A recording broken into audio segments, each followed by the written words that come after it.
அஸ்ஸலாமு அலைக்கும் வரஹ்மத்துல்லாஹி தஆலா பரகாத்துஹு. நபிகள் நாயகம் ஸல்லல்லாஹு அலைஹி வஸல்லம் சொல்றாங்க, யார் தமக்கு செய்த தவறை மன்னித்து விட்டு கொடுக்கிறாரோ அவர்களின் மரியாதையை அல்லாஹ் உயர்த்துவான். இது ரொம்ப சாதாரணமான ஹதீஸா தெரியலாம். ஆனா ரொம்ப ஆழமான அர்த்தம் இருக்கு. நம்ம வாழ்க்கையில பல நேரங்கள்ல யாராவது நம்மள ஹர்ட் பண்ணிடுறாங்க. அப்ப நம்ம மனசு என்ன சொல்லும்? அவங்க நமக்கு கொடுத்த வலிய விட இல்லன்னா அதுக்கு ஈக்குவலான வலிய அவங்களுக்கு திருப்பி கொடுக்கணும்னு சொல்லும். கரெக்ட்டா? ஆனா அல்லாஹ் என்ன சொல்றான்? நீ விட்டு கொடு. நான் உன்னை இம்மையிலயும் மறுமையிலயும் உயர்த்துறேன்னு அல்லாஹ் நமக்கு வாக்கு தாரான். நம்ம மன்னிக்கும் போது சக மனிதர்களிடத்துல நம்ம பலவீனமானவர்களாக தான் தெரியும். கொஞ்சம் பொறுமையா நிதானமா யோசிச்சு பார்த்தா மன்னிக்கிறவங்க தான் மிகச்சிறந்த பலசாலிகள். விட்டு கொடுத்து போறதுக்கு மிகச்சிறந்த எடுத்துக்காட்டு யார் தெரியுமா? நம்ம நபி ஸல்லல்லாஹு அலைஹி வஸல்லம் தான். எத்தனை பேர் அவங்களை காயப்படுத்தினாங்க, கல்லெறிஞ்சாங்க, அவமானப்படுத்தினாங்க, அவங்களோட உயிரையே எடுக்க முற்பட்டாங்க. ஆனா அவங்க என்ன பண்ணாங்க?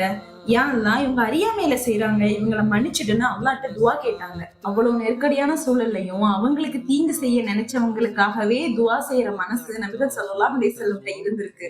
நம்மளும் அவங்களோட உம்மால இருந்துதான் வந்திருக்கோம். பழிவாங்கிறது யாருனாலுமே பண்ணிடலாம். ரொம்ப ஈஸியான விஷயம். அவன் என்ன ஹர்ட் பண்ணா திருப்பி நானும் அவனை ஹர்ட் பண்ணேன்றது எல்லாராலையுமே பண்ணக்கூடிய விஷயம்தான். ஆனா மன்னிக்கிறது, விட்டு கொடுத்து போறதுன்றது எல்லாராலையும் பண்ண முடியாத ஒரு விஷயம். விட்டு கொடுத்து போறது எப்பவுமே தோல்வி கிடையாது. அது அல்லாஹ் நமக்கு தரக்கூடிய மிக உயரிய வெற்றி. உண்மையிலும் சரி, மறுமையிலும் சரி. அல்லாஹ் நம்ம எல்லாத்துக்குமே அருள் செய்வான். அஸ்ஸலாமு அலைக்கும் வரஹ்மத்துல்லாஹி வபரகாத்துஹு.